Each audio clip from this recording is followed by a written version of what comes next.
I believe the message of the song. Amen. All right. Shall we all stand, please? And let us turn our Bibles in the book of John. The book of John, then we will go to the book of Acts later on.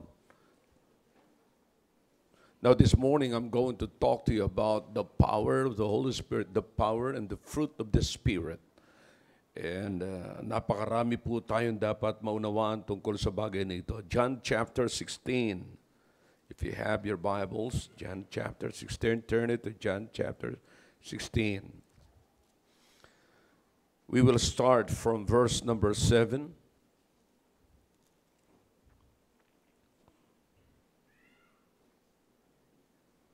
All right, down to verse number 14. Are you with me?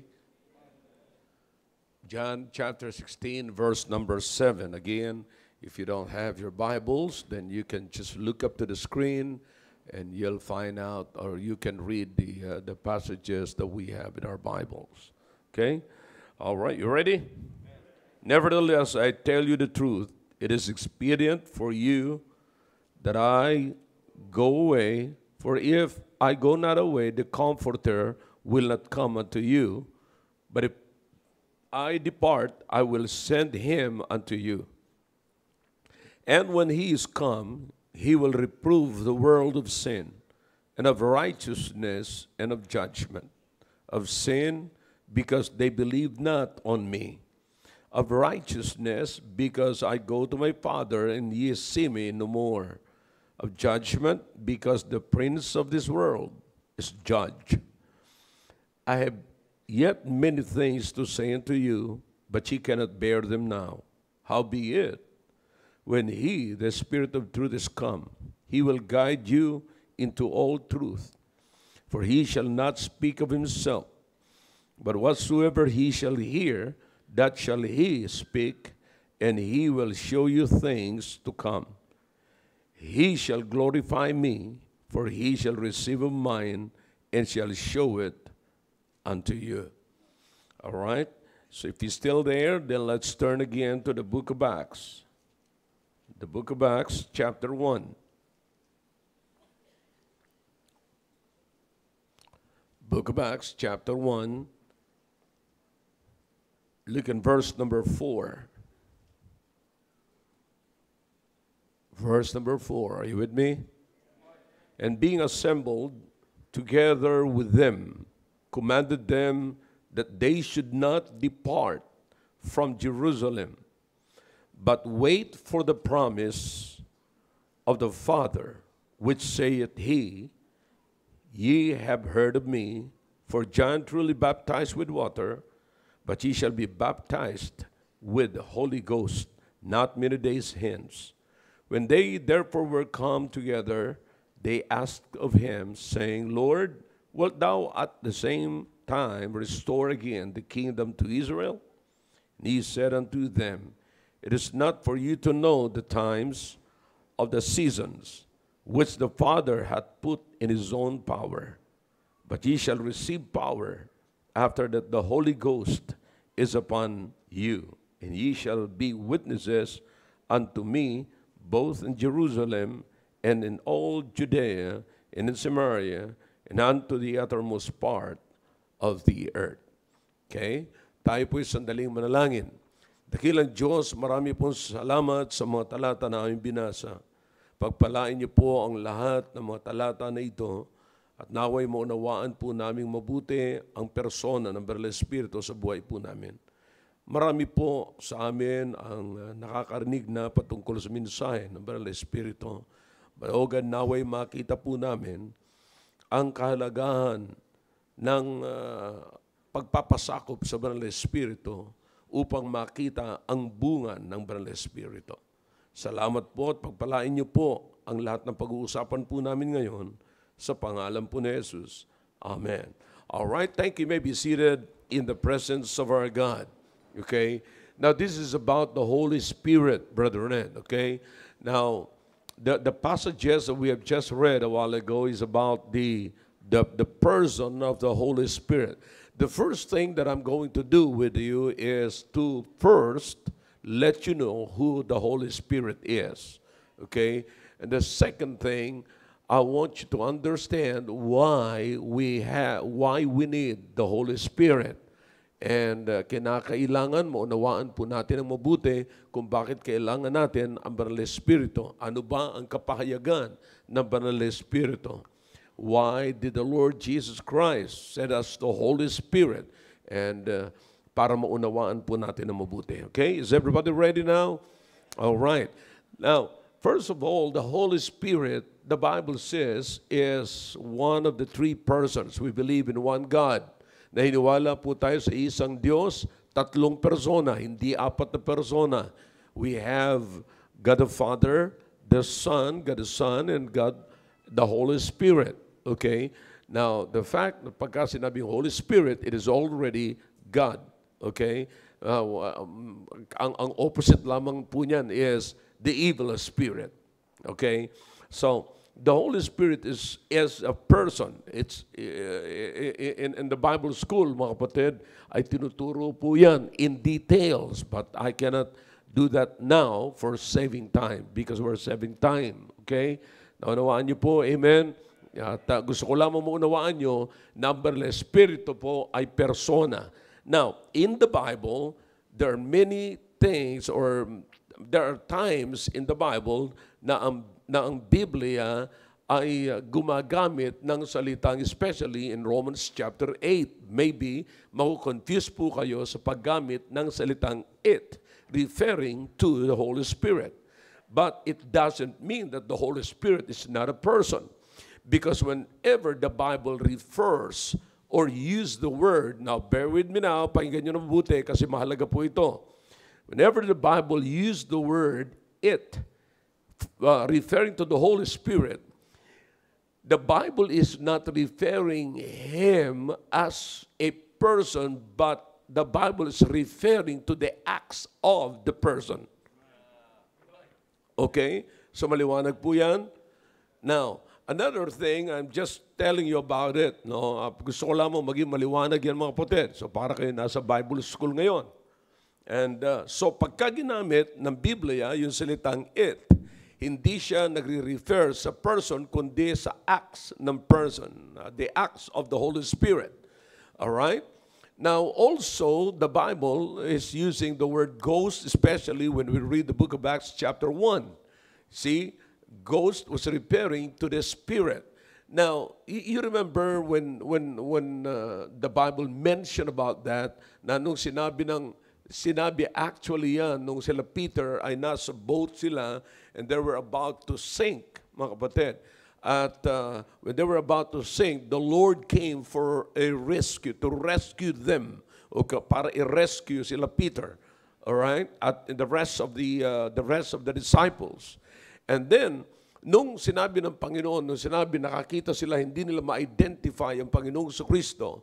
Palibasa, back in those days, mga kapatid, at usong-uso yung mga tinatawag na witchcraft, no? You know, they cannot identify, no? Hindi nila ma-identify ngayon kung sino yung nakikita nila na banaagan nila, mga kapatid. So sabi nila, it's a ghost. You know, it's a ghost. Okay? But he was referring to the spirit because they cannot identify, because they cannot identify, sinabi nila yung ghost. Okay? That's why there is nothing wrong about that, because that is how they identify those who cannot, the time that they cannot identify the Lord Jesus Christ. Ganun nila in-identify. So makikita nyo rito, kapatid, that the Bible is trustworthy. You see, you can trust the Bible kasi sinulat talaga ng Biblia as it is. Okay? Hindi nagsinungaling yung mga writer. Talagang yun ang sinabi nila. It's a ghost. Okay? But if you will study that, it's a holy ghost, not an evil ghost. Okay? Maliwanag po, mga kapatid? All right. So, the Bible is telling us about the Holy Ghost here. It was about the Holy Spirit. Okay? Now, so makikita niyo, mga kapatid, na ang Banal na Espiritu ay siya po ay bahagi ng siya po ay Diyos at siya ay persona sapagkat naniniwala lamang po tayo sa tatlong persona, Diyos Ama, Diyos Anak, at Espiritu Santo. Okay? Hindi po tayo naniniwala sa Diyos Ama, Diyos Ina, Diyos Anak, at Espiritu Santo. Apat yun. No? So hindi po tayo naniniwala sa apat na persona ng Diyos, kundi tatlong persona. Come on, talk back to me if you can. All right, okay? So there's only God the Father, but there is no God the Mother. Okay? No God the Mother. All right? Okay. Now, so it's a person. And the Bible says here also, maliwanag na ito po'y persona.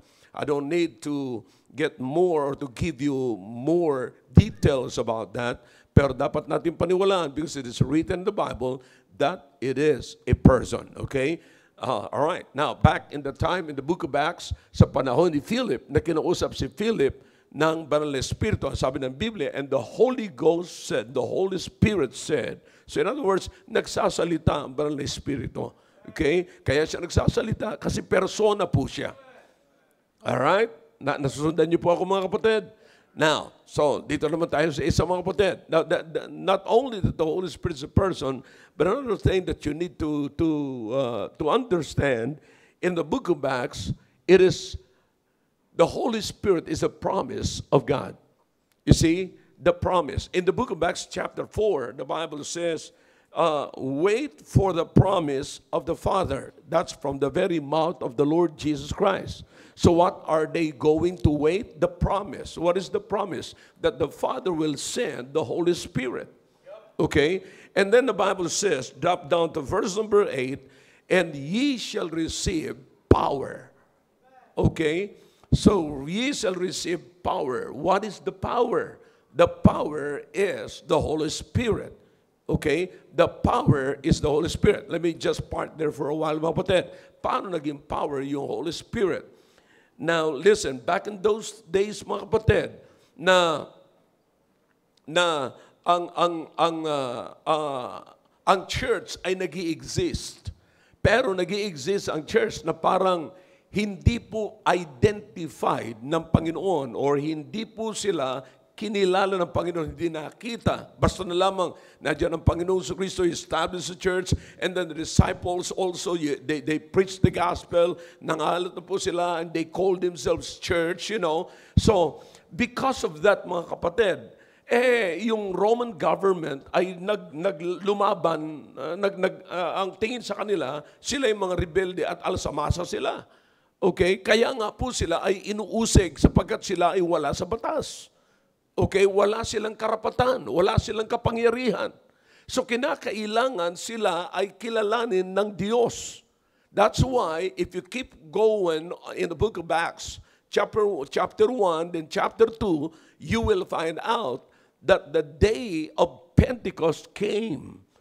Dumating po ang araw ng Pentecoste. At doon sa araw ng Pentecoste, if you will notice mga kapatid, na ibinigay yung Holy Spirit.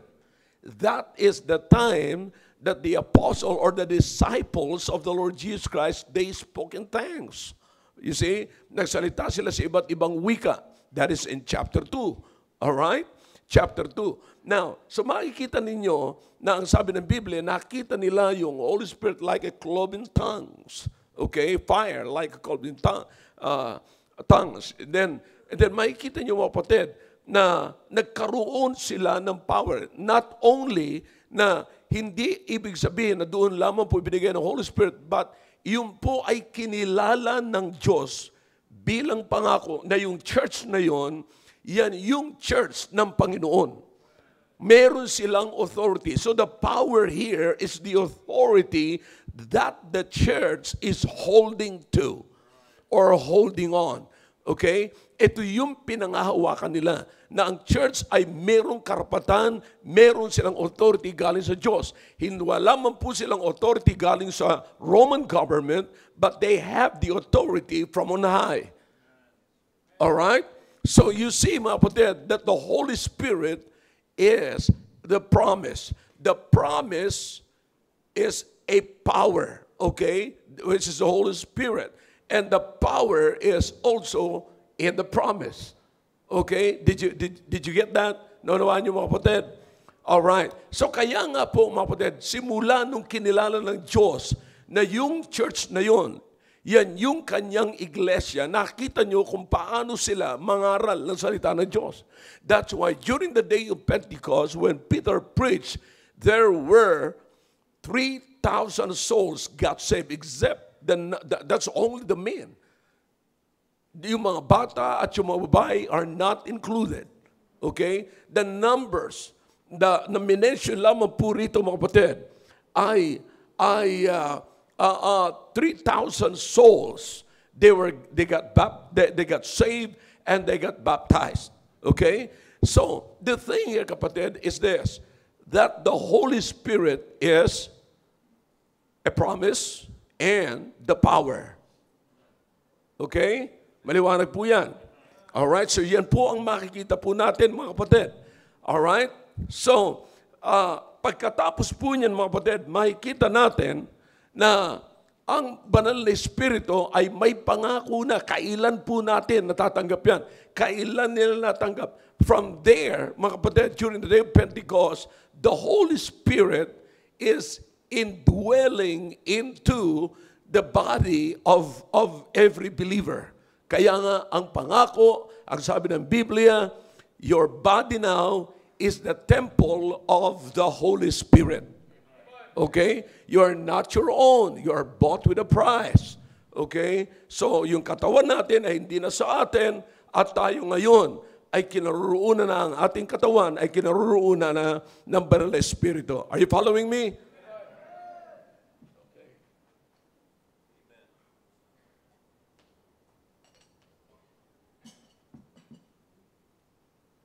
All right.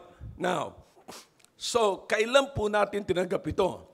In Ephesians chapter 1 in verse number 13, the Bible says, the moment we receive the Lord Jesus Christ, the moment we receive the Word, which is the Lord Jesus Christ, then we are sealed by the Holy Spirit. Okay? In the book of Romans, the Bible says, in the book of Romans, he that hath not the Spirit is not of God. Okay? So, ang palatandaan na ikaw ay sa Diyos kapag nasa iyo ang banal na Espiritu. Okay? But the problem now, kapatid, is this. The problem is, you cannot see the Holy Spirit. Okay? Then, paano mo ngayon masasabi na ikaw ay sa Diyos? That's the thing. Yan ho ang mahalaga, mga kapatid. Para po sa aming mga bisita, you see, nandito po kayo sa isang simbahan na tinuturo lamang ay ang Biblia. Alright? Now, para maunawaan po natin ng mabuti na, you see, naniniwala po tayo sa ebidensya ng tatlong persona. Now, si John, pinaliwanag yan ni John na merong witness sa langit. Merong Ama, merong Anak, merong Banal na Espiritu. Now, even during the baptism of the Lord Jesus Christ, in the book of Matthew chapter 3, you see, now, si John the Baptist, binabautismo niya si Christ. And who is Christ? The Son of the living God. And then, when he got baptized, the Bible says, and lo, a voice from heaven saying, this is my beloved Son. The fact that the voice says, this is my beloved Son, obviously, he is the what? The Father. And then the Bible says, the Holy Spirit came down in a form of a dove. Okay? So there is the three person. Nandun po yung tatlong persona, maliwanag po yun. So yan ang pinapahayag natin ng mabuti. Alright? Ngayon, so, ang Banal na Espiritu ngayon, sa atin ngayon, ay napapasa atin kahit hindi natin sila nakikita, kahit hindi natin siya nakikita. Alright? Pero dapat mong isipin na ang salita ng Diyos ay totoo. You have to put this in your mind that the Bible is true. When the Bible says that when you receive the Word, you are sealed by the Holy Spirit, and you've got to believe it. You see, kinakailangan paniwalaan mo yan. Pagka sinabi ng Biblia na tinanggap mo na ang Panginoong Kristo, nasa iyo na ang Banal na Espiritu. So your body now became the temple of the Holy Spirit. The Holy Spirit now resides in your physical body. All right? But again, the question is, how will I know that the Holy Spirit is in me? All right? Then what will happen to me when the Holy Spirit indwells in my mortal body or my physical body? Anong mangyayari sa akin? Now listen, the Apostle Paul gives two things kapag ka nasa inumbrel Espiritu. The una, sabi ng Biblia, sabi ni Paul, be not drunk with wine wherein it exists, but be ye what? Filled with what? The Holy Spirit. Okay, be ye filled. So the word filled there, mga kapatid, it is not like filling the glass with filling up the glass with wine, but it is about controlling. You see, controlling. If you are controlled, sabi ng Biblia, be not drunk. If you are drunk with wine, you are controlled by wine. All right? But if you are filled with the Holy Spirit, you're controlled by the Holy Spirit. Are you getting the point? I hope nasundan niyo po, mga kapatid. It's an old message, mga kapatid. So, para sa mga matagal na Kristiyano, I'm hoping na alam niyo na po ang mga sinasabi kong ito. Okay? Na sinasabi ko lamang po ito para sa ibang mga baguhan po rito at hindi pa po nakakarinig nito. Alright? Maliwanag po? Okay. Now, so you have to drink. And then another one, sabi ni Paul, do not quench the power of the Holy Spirit. Quench not the Spirit. Okay? What does it mean? Because the Holy Spirit, ang trabaho ng Holy Spirit, mga kapatid, is to convict us. In chapter 16, na binasa po natin kanina, He will guide us into all truth. You see? So, the Holy Spirit is guiding us. The Holy Spirit is telling us what to do. The Holy Spirit is illuminating us, giving lights to what the Bible says and what is in here that we do not understand. Okay? Anumang nakasulat sa salita ng Diyos, kapatid, na hindi natin gaano naunawaan, yan po ay binibigyan ng liwanag ng banal na Espiritu. Sometimes, hindi mo man maunawaan yan word for word, but you know what? As a whole, ay nauunawaan natin at pinapaunawa sa atin ng banal na Espiritu. You see, the natural man cannot receive the things of God. You see, the natural mind, yung natural mind natin, hindi po kayang tanggapin, hindi kayang unawain ang spiritual na sinasabi po ng Biblia. You see, but the Holy Spirit is illuminating us. Madali natin maunawaan ang salita ng Diyos dahil po sa banal na Espiritu na nandito po sa atin. Kaya po ang sabi ni Paul, huwag mong pipigilin. Quench not, because once you quench the convicting power of the Holy Spirit, you will never understand what you are reading. You see, and what you do not understand is not important to you. Hindi mo bibigyan ng halaga ang anumang hindi mo naunawaan. You see, kaya nga po mga kapatid, maraming mga tao na ayaw magbigay ng halaga sa simbahan kasi hindi po nila naunawaan. Kaya nga may iba tayong konsepto sa pamumuhay ng buhay sa ibabaw ng lupang ito kasi yun lamang naunawaan natin. So, ang issue here is, how may I know that the Holy Spirit is in me, and how will I know that the Holy Spirit is convicting me? You see? Now, I think this case, mga kapatid, ay madali natin mauunawaan if we will go to the fruit of the Spirit and the works of the flesh. So, the Apostle Paul in the book of Galatians, we will turn to it in chapter 5, then the Apostle Paul describes the works of the flesh and the fruit of the Spirit.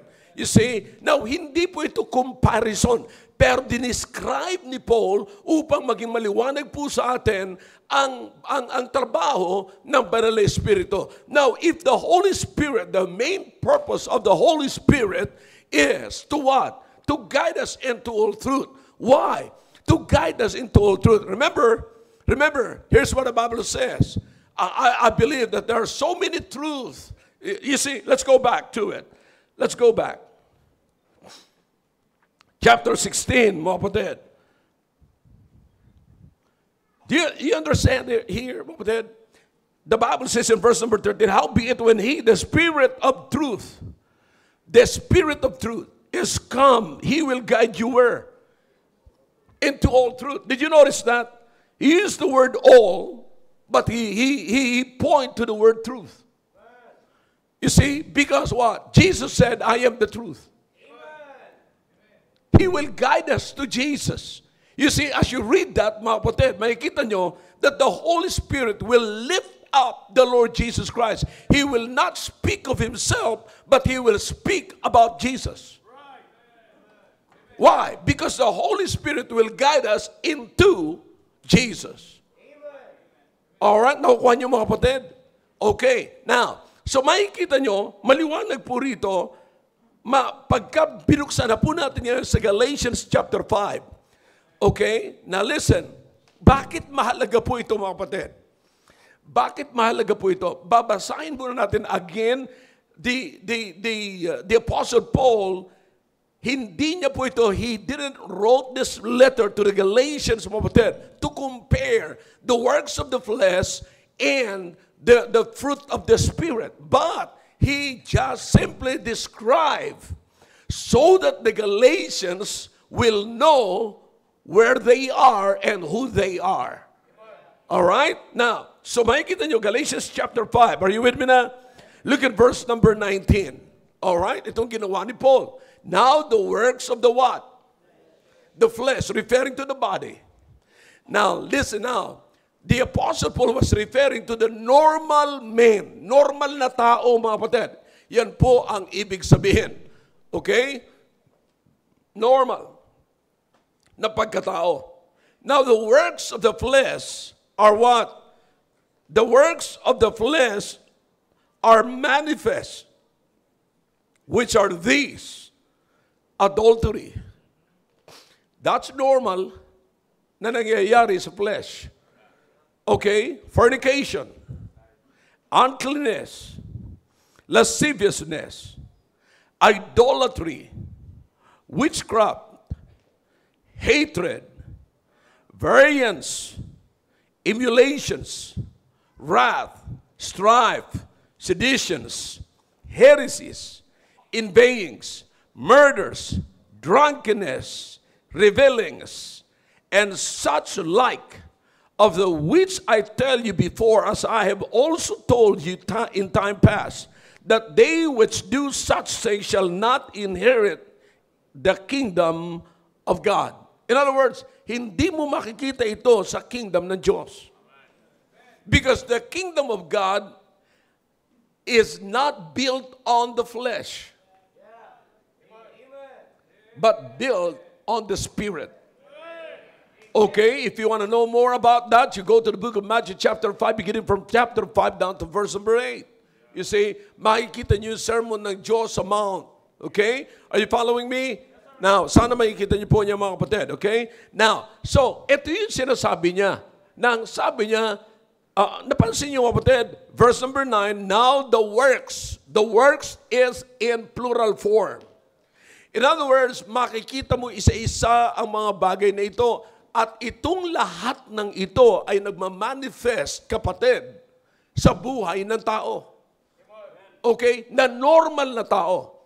Na ito yung tao na kapag ka ang kanyang katawan ay walang banal na espiritu, walang Diyos. By the way, para maging maliwanag po sa lahat, dalawa lamang ho ang pwedeng mag-possess or manahan sa ating katawan at mag-claim ng possession. In other words, they can claim, one of them only, two of them can claim possessions, but one only can possess. Okay? Now, listen, pag ang nakita natin, pinapahayag ni Paul, now the works of the flesh. Sino ang mag-work doon sa katawan? Eh di yung may nag-aari sa katawan. Kung sino ang nagmamay-ari ng iyong katawan, yun ang magtatrabaho sa iyong katawan. Alright, did you get that? Okay, now, kung si Satanas, kung ang diablo ang nagmamay-ari ng iyong katawan, then ito yung magmamanifest sa iyong katawan. Okay? Bakit? Sapagkat siya ang nagkiklaim na siya may-ari. By the way, hindi bibitawan ng diablo yan.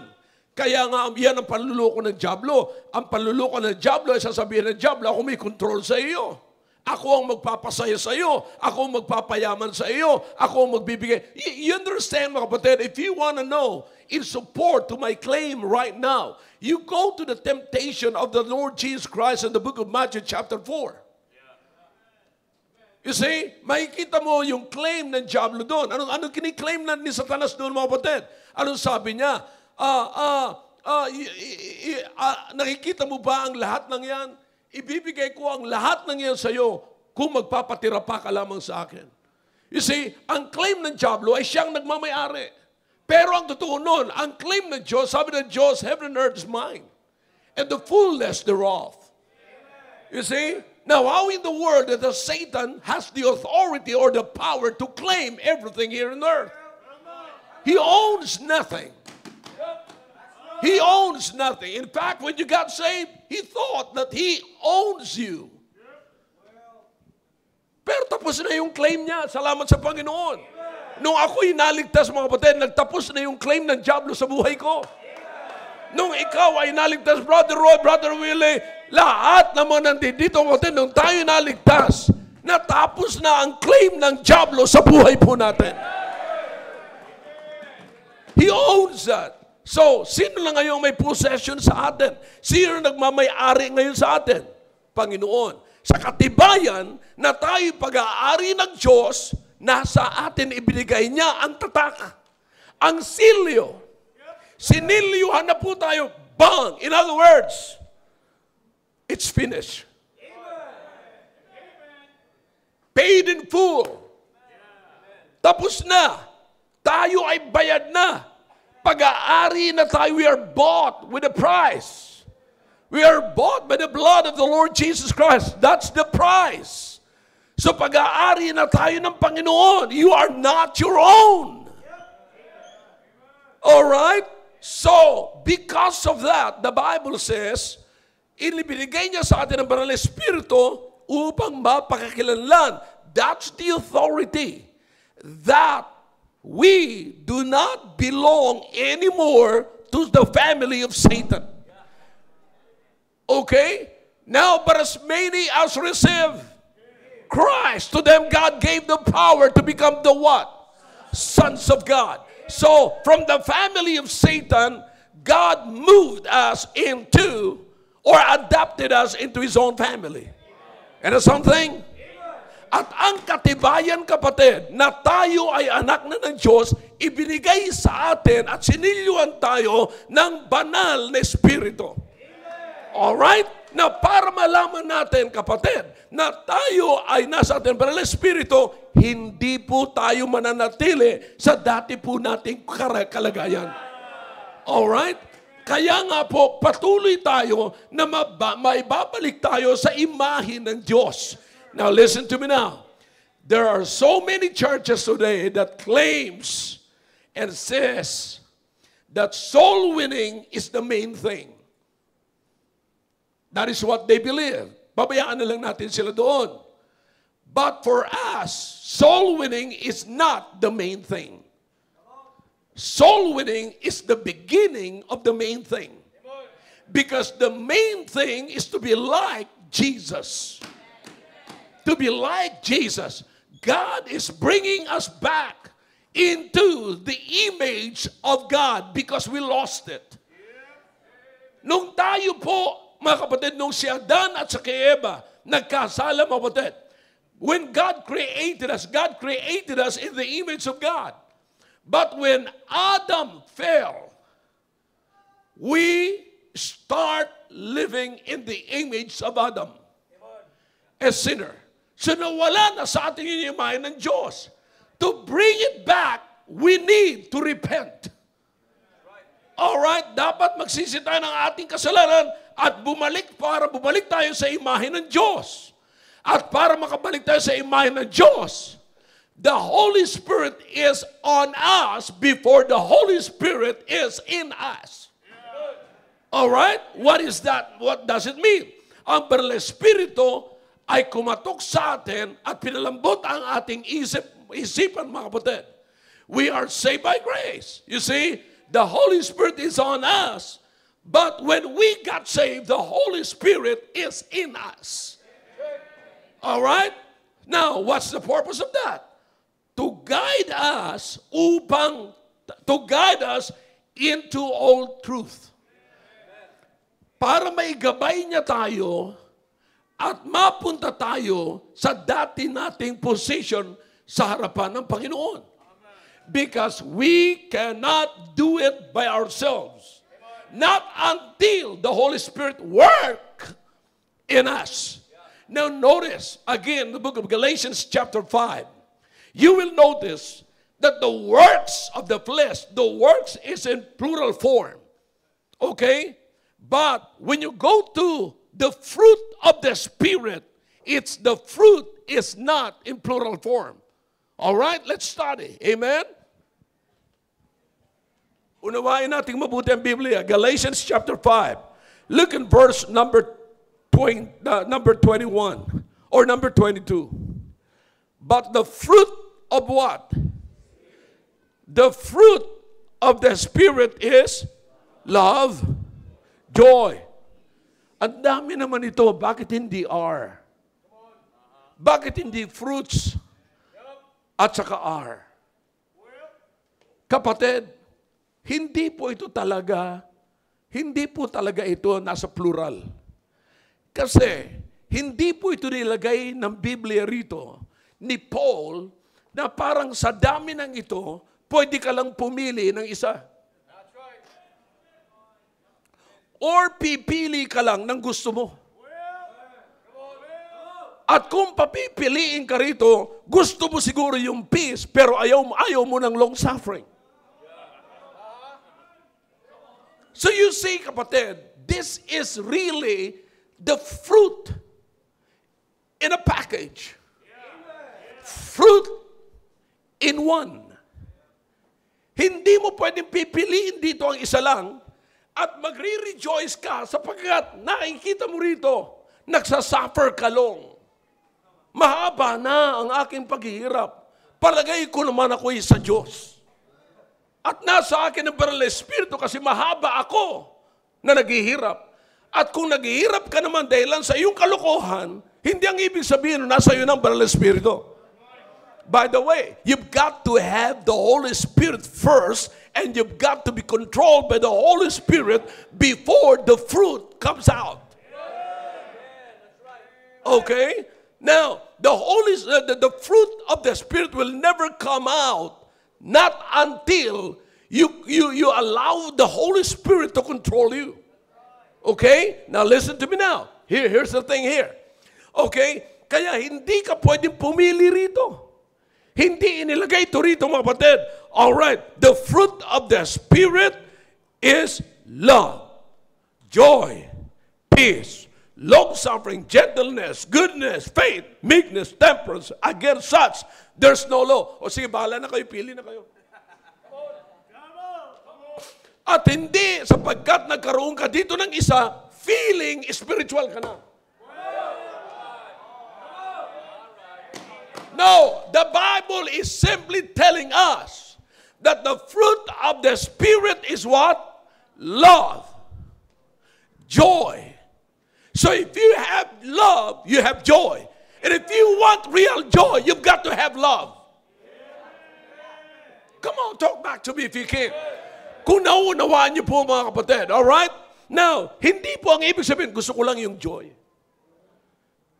Kaya pala masayahin ako araw-araw. Kaya pala lagi akong sumisigaw, kaya pala lagi akong tumitili. Ang ibig sabihin pala noon, Holy Spirit na yon. Hindi po. Ang tanong ko, yung bang joy mo galing sa love? Kung yung joy mo ay hindi galing sa love, hindi po yun fruit ng Spirit. Ha? Bunga lamang ho yun ang madali kang patawanin. How about it? How about the Bible says peace? There is no real peace without real love. Then long-suffering will never be a long-suffering without love. Then what? Gentleness. There's no gentleness without real love. There is no goodness without real love. There is no faith without real love. There is no meekness without real love. Lalong-lalo na, there is no temperance without love. You see that? There is no law that will tell you you've got to have temper if you have love. Law is you don't need the law. Law is not needed if you want to possess meekness. Wala nang magkukuman sa'yo na dapat kang, hey, be meek. No? Wala nang magsasabi sa'yo na, hey, be faithful. Sa asawa mo. No? Wala nang ulo na magkukuman sa'yo if you have the real love. Because everything falls on love. You see that? So naunawaan niyo mga kapatid, na kaya meron tayong banal na espiritu. Ang kahalagaan na meron kang banal na espiritu, kasi ito ang tutulong sa iyo upang bumalik ka doon sa imahe ng Diyos. Walang sino mang makakarating na maging makabalik doon sa imahe ng Diyos without the help of the Holy Spirit. O ilan sa mga Kristiyano ngayon, mga kapatid, ang nagkukunwaring banal at nagkukunwaring spiritual. Pero hindi mo masumpungan yung mga bagay nito. Sabi ko nga po sa inyo, napakalaki mga kapatid, napakalaki. Ang magagawa ng Banal na Espiritu, kung magpapasakop tayo sa Banal na Espiritu, maraming beses nag-claim tayo ng sarili nating righteousness at hindi natin binibigay ang kapurihan sa Banal na Espiritu na kung tutusin yun ay trabaho ng Banal na Espiritu sa buhay po natin. Now listen, we need the Holy Spirit to humble ourselves and to live a holy life. You see, the Bible says, the Lord Jesus Christ says, be ye holy, for I am holy. You see, do you understand? Everybody must accept this, kapatid, na araw-araw, katulad ni Paul, ang kalaban niya, yung kanyang sarili. Kaya nung sabi ni Paul, mga kapatid, I die daily. I die daily. You see, bakit? Kinakailangan patayin niya sarili niya. Kinakailangan para ang Espiritu magpasakop sa kanya. Kapatid, napakarami. Our main thing, sabi ko sa inyo, na dapat nating maabot ay makita sa atin ang kabanalan ng Diyos. At makikita mo lamang ang kabanalan ng Diyos. Ang ibig sabihin yung attitude ng Diyos, yung character ng Diyos. The only way to see the character of God in our life is to submit to the power of the Holy Spirit and let the fruit of the Spirit shine on us. Kapatid, yan ang problema sa napakaraming nagkiklaim ng Christianity ngayon. Madali at maraming nagkiklaim ng Christianity ngayon. But listen to me. Here's what the Apostle Paul advised to Timothy. We're living in the last days right now. In these last days, many people have the form of godliness, but denying the power thereof. What is that? What is that? Having a form of godliness.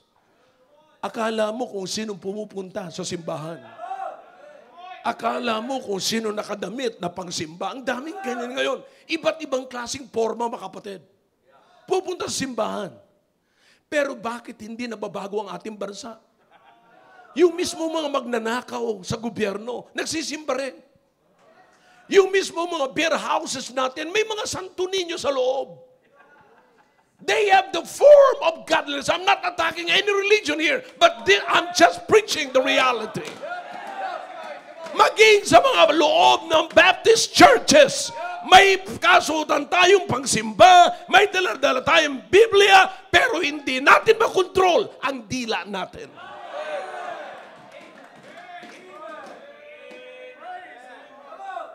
Denying the power of what? The power of Christianity. The power of the Holy Spirit. Bakit?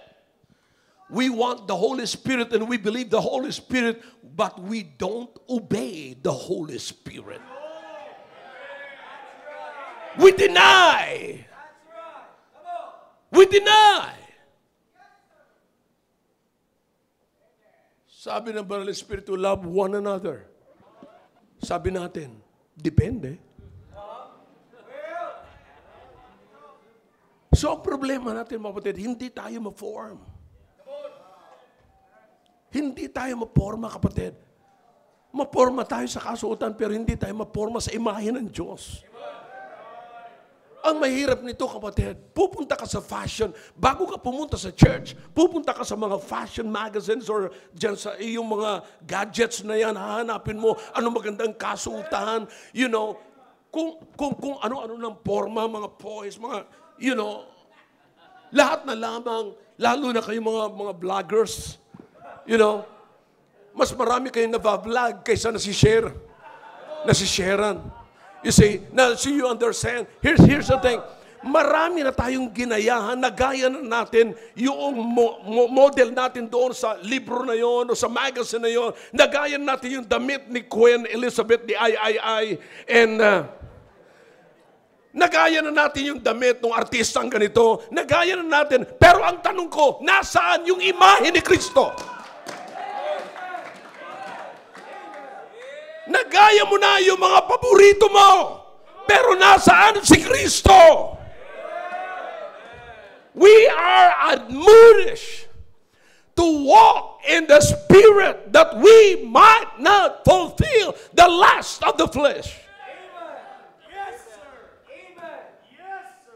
Believe me, maganda man ang kasuotan natin papunta sa church. But it's sad to say that we have the church attire, but we don't have the attitude of the church, the character of the church. We don't have the power of the church. You see, the Bible says that even the gates of hell shall not prevail against the church. But how in the world the church is still in danger? Minsan, nakakalungkot pa na makakita ka. Alam mo, hindi sana napahamak ang buhay ko kung hindi ako pumunta sa church na yan. Meron tayong kapatiran ngayon, mga kapatid, sa Australia, na gano'n ang nangyari. Nagkawindang-windang ang buhay ko, sabi niya, ang buhay niya, dahil sa church. Why is that? We have the form of godliness, but denying the power thereof. Yung iba sa inyo, hindi pa kayo nakaranas masabihan ng masamang salita kung hindi pa kayo nakapunta sa church. Yung mga unbelievers, yung kaibigan, hindi kayo nakapagsabihan ng i-down kayo. Pero nung kailan kayo nakapunta sa church, doon kayo nakaranas i-down. So sad.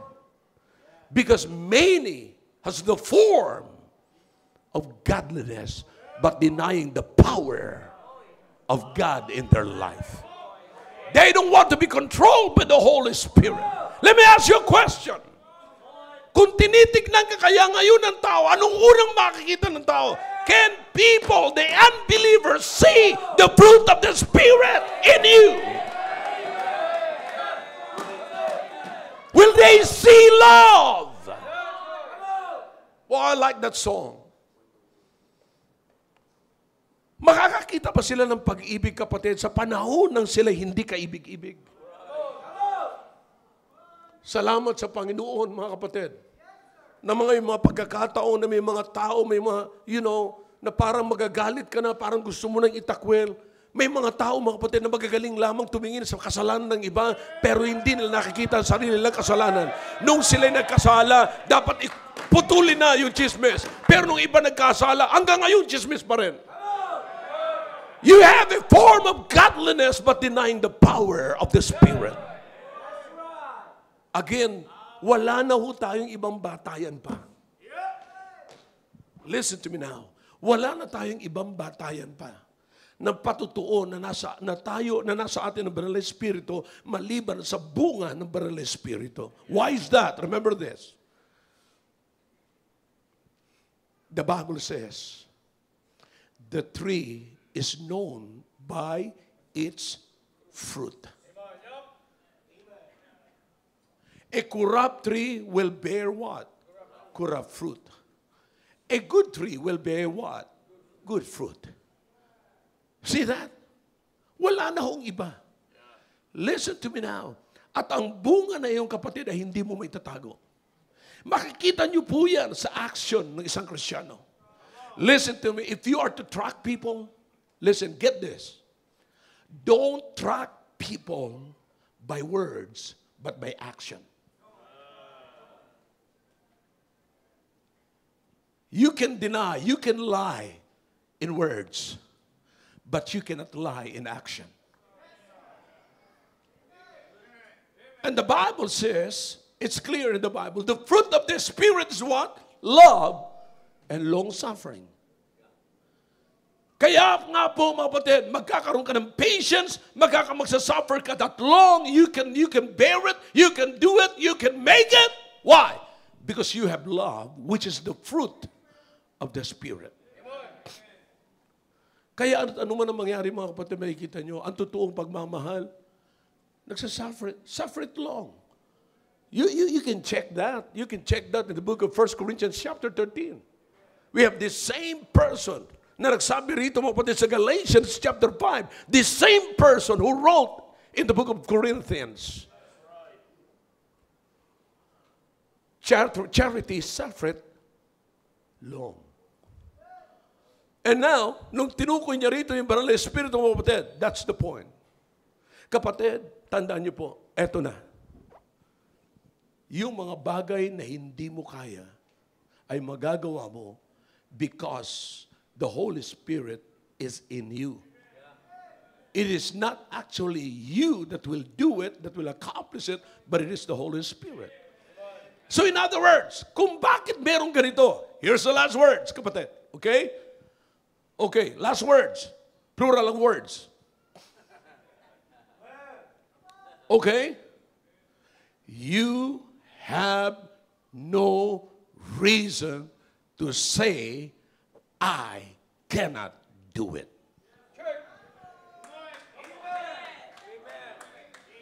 When you say, I cannot do it, the reason why you cannot do it, because you said, I.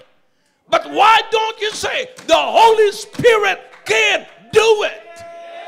The Holy Spirit that liveth in me can do it. He can make it. He can accomplish it. Kaya iyan ang problema, kapatid.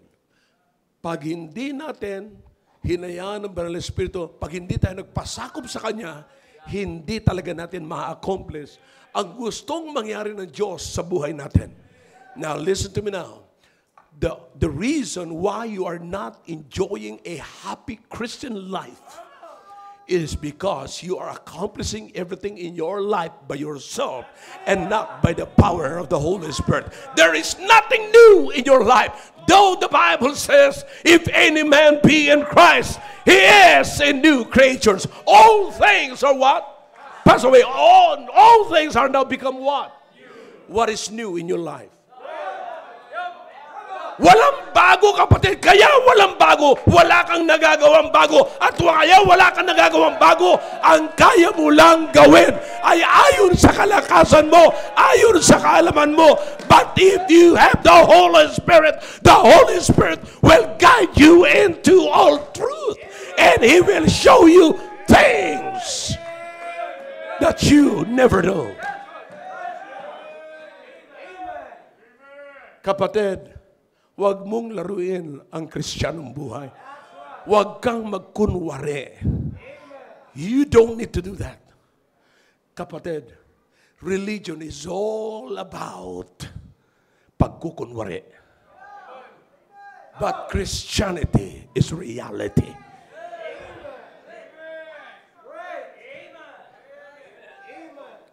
Christianity is reality. Religion is all about hypocrisy. Simba, you're following the formula. Listen, if you're a Christian, you should not be following the formula. You must be following the Lord. Where is joy now? Joy is brought by the Holy Spirit. But the first thing that the Holy Spirit will give you is what? Love. Listen, if love will not abound in you, joy is impossible to abound in you. Peace. Nagkukunwari ka lang. Peace. No, there's no peace without love. Patience. Lalong-lalo na temperance. Naunawaan nyo, minsan may sinasabi natin, pambira kung ako sa'yo, iwanan ko na yung asawa mong yan. Natitiis mo ba yan? Yan, tama ka doon. Kung ako sa'yo, ikaw yun. Wala kang love eh. Ay ako may love. Kaya kong tiisin. At ang pagtitiis ko sa ginagawa ng asawa ko sa akin, na-turn into joy. Yung sampal niya sa akin, parang kiss din.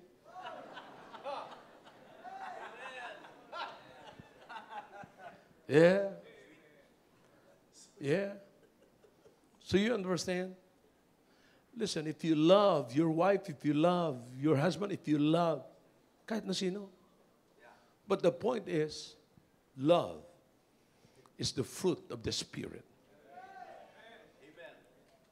Kapatid, think about this. Ano pang ibang paraan para maibalik sa atin yung imahe ng Diyos maliban sa conviction ng Banal na Espiritu sa buhay po natin? Without Him, without the person of the Lord Jesus Christ, without Him that will guide us into all truth. Paul said, "Be ye followers of me as I follow Christ."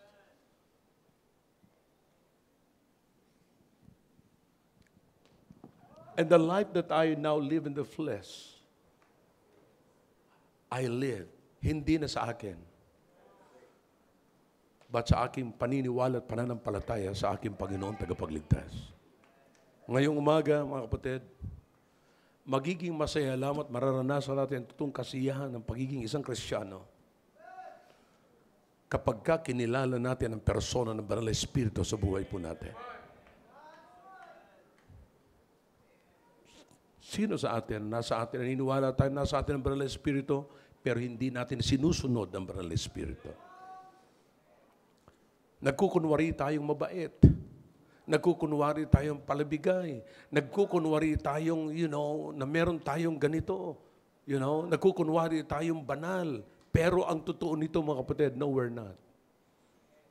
You cannot be in that situation or in that condition without the power of the Holy Spirit. Without submitting to the power of the Holy Spirit.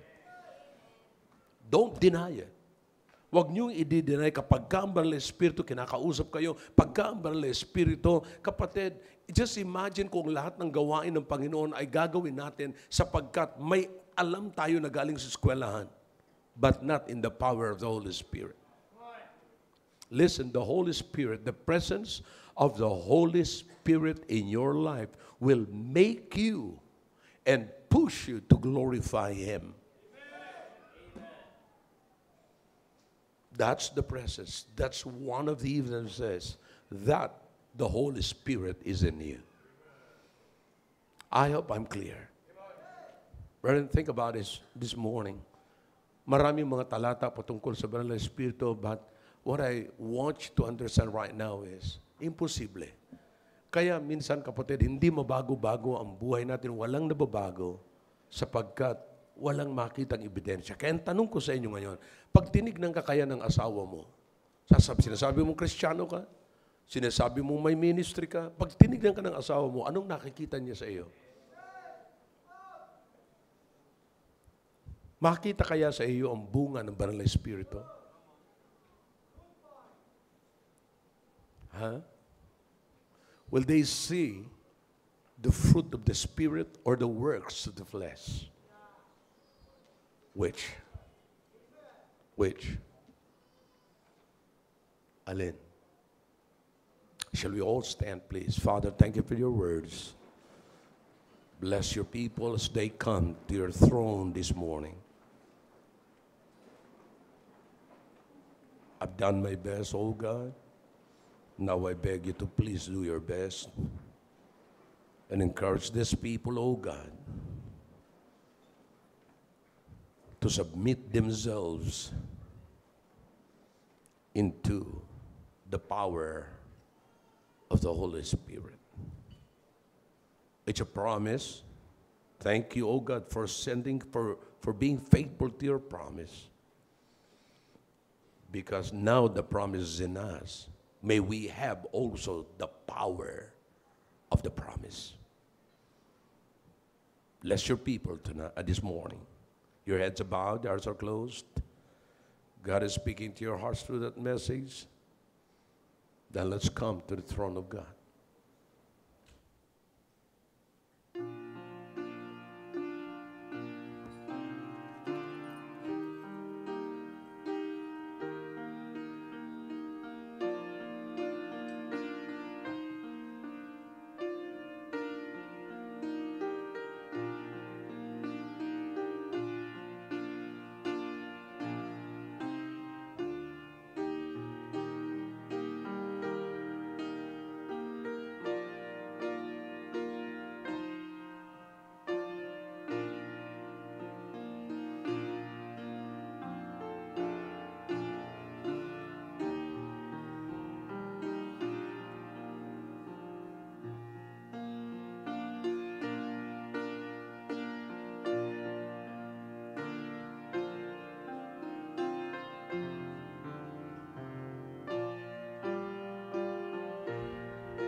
Muli, O Diyos, nagpapasalamat kami sa ginawa niyo po sa aming kalagitnaan.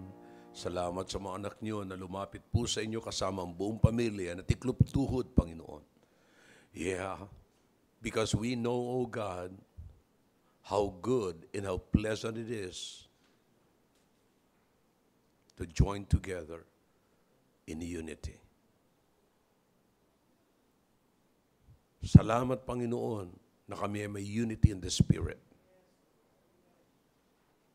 It's not about what our possession. It's not about what we have, oh God, but it's about you possessing us.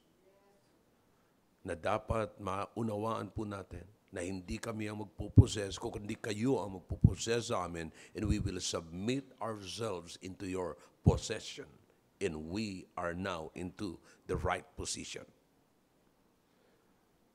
Thank you, oh God, for your people. Bless every family this morning. In Jesus' name, amen.